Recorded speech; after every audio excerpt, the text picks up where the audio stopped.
চোখে হঠাৎ করে কাল বৈশাখী, চৈত্রের শেষ বেলা পাতা ওড়ে নাকি, গত বছরের মায়া ভেঙে যাবে বলে, রাজপথ ভেসে গেছে অচেনা কাজলে, চোখে হঠাৎ করে কাল বৈশাখী, চৈত্রের শেষ বেলা পাতা ওড়ে নাকি, গত বছরের মায়া ভেঙে যাবে বলে, রাজপথ ভেসে গেছে অচেনা কাজলে।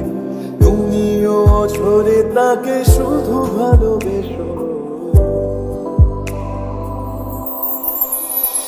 এসো হে বৈশাখ, এসো হে বৈশাখ। একদিন এ শহর যাবে থেমে,